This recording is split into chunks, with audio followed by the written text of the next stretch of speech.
कटक सदर निर्वाचन मंडली अंतर्गत 42 मौजा बीजेपी मंडल तरफ त्रिरंगा यात्रा आयोजित हो सदर विधायक इंजीनियर प्रकाश चंद्र सेठी नेतृत्व में आयोजित यह कार्यक्रम में मुख्यमंत्री मोहन चरण माझी जोगदे त्रिरंगा यात्रा झिंकिरिया रणेसंढ मंदिर ठारू चांदोली नीलकंठ मंदिर पर्यंत जाइथिला। मुख्यमंत्री तत्काल 42 मौजा गस्त जोग प्रशासन नाकेदम होइथिले। 42 मौजा मुख्य रास्तार त्रिरंगा यात्रा अनुष्ठित होइथिबारु ट्राफिक नियंत्रण पर पुलिस को बहु कसरत करने पड़ता। साधारण प्रशासन और पुलिस प्रशासन 40 रु ऊर्ध्व सरकारी गाड़ी यात्रा जाउथबा बेले एक खोला गाड़ी रे विधायक मुख्यमंत्री छिड़ा हुई साधारण जनतांकर अभिवादन ग्रहण करथिले। ए त्रिरंगा यात्रा रे जिलापाल दत्तात्रेय भावसाहेब सिंधे डीसीपी खिलारी ऋषिकेश समेत उपजिलापाल कटक सदर बीडीओ तहसीलदार समस्त अतिरिक्त तहसीलदार प्रशासनिक अधिकारी तथा सनातनी सेना राज्य सभापति समीर पंडा और अनेक छात्र युवक बुद्धिजीवी सामिल होइथिले।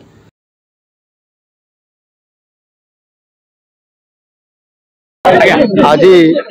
सारा भारत वर्ष रे आमर जातीय पताका को आधार करी घर घर तिरंगा ये कार्यक्रम चालू। ये तिरंगा हर घर तिरंगा ये रैली सारा देश रे प्रति अंचल ये कार्यक्रम गत 12 तारीख 13 तारीख आज 14 तारीख 3 दिन पर्यंत कार्यक्रम चालू। आज आमर ये कटक सदर 42 मौजा अंचल आज हर घर तिरंगा ये यात्रा ये रैली कार्यक्रम रे आज मुझे जोग देछि।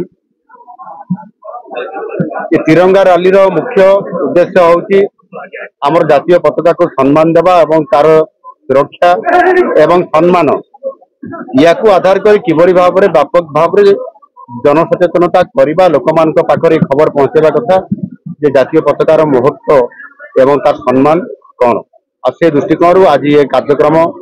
सारा भारत वर्ष माननीय प्रधानमंत्री जी ताको आरंभ करथिले एवं प्रति राज्य रे प्रति अंचल रे कार्यक्रम को प्रति वर्ष गत वर्ष आरंभ होइतिला एवं ए वर्ष भी ये कार्यक्रम चालुची। एवं निश्चित भाव में जातीय सुरक्षा राष्ट्रीय सुरक्षा कथा ता सहित आम जातीय पताकार सम्मान ये समस्त कथा को आधार करी ये हर घर तिरंगा यात्रा आज निश्चित भाव में केंद्र सरकार राज्य सरकार एवं ए समस्त नेतृवृंद को सामिल कर जो योजना कराई निश्चित भाव में यह गोटे राष्ट्रीय एकता बहुत बड़ गोटे ये हूँ संदेश।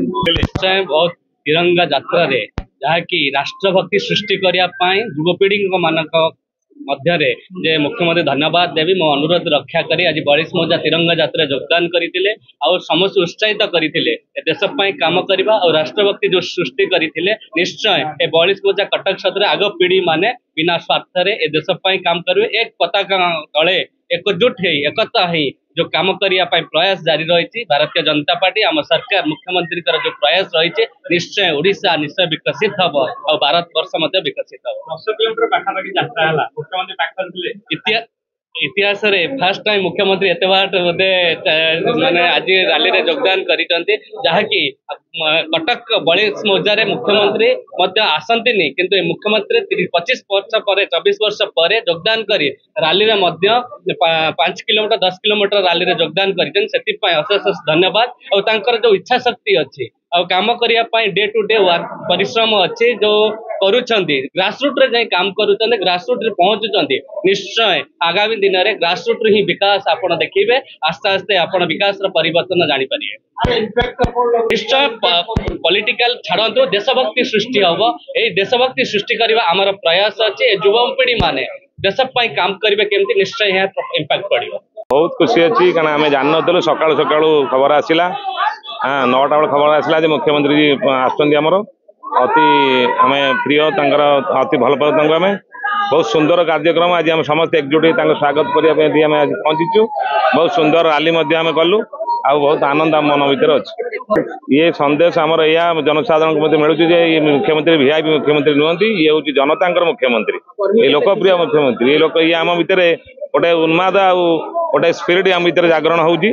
आम पाई आम भर गहन पाई अति सुंदर आगुरी मुख्यमंत्री आम देखीचु पाखे पशिया संभव नाला कि आज मुख्यमंत्री आम सांगे मिसिकी छिड़ा पार्टी आम सागे मिसी पार्चु फूलतोड़ा दे पार्चु उत्तर दे पार्चु सम्मान कर पार्चु से आमको सहयोग करुँच आम भर गहन रही सी भी आनंद आम भी माने आम भी आनंद अनुभव कर निश्चिंत भाव में एक्साइटेड निश्चिंत भाव में उत्साहित केवल सदर माटी नुहे ओडिशा माटी रे जड़े एमती मुख्यमंत्री को आम पाइचु जे सर्वसाधारण जेकोसी जगार जी भेट करने चाहूँगी सहित समय दौरान यहाँ आम अंचल 42 मौजा तथा आम सदर अंचल गर्व गौरवर विषय तिरंगा शोभा यात्रा आज मुख्यमंत्री सामिल हो आम मान धन्य कर कथाटा हूँ 24 वर्ष भितर मुख्यमंत्री को देखिबार स्वप्न थिला अंचलवासी किंतु जेतेबेले मुख्यमंत्री आम पाखक आसुचंती तो साधारण जनता उत्साह कहले न सरे राष्ट्रप्रेमी भाई निश्चित भाव में जदि आमर आन बान शान जो प्रतीक अच्छी तिरंगा पताका आम भारत जेतेबेले स्वाधीनता हैला 79तम स्वाधीनता दिवस आम आसंता काली पालन करने को जाऊँ से परिप्रेक्षी में वर्तमान साधारण जनता ठारू आरंभ कर छात्र पर्यंत कृषकों ठारू आरंभ कर सैनिक मान पर्यंत देश प्रेमर जो बन्ही जली उठी से पुणी एकत्रित होउछि एवं आम एकता ही अखंडतार बल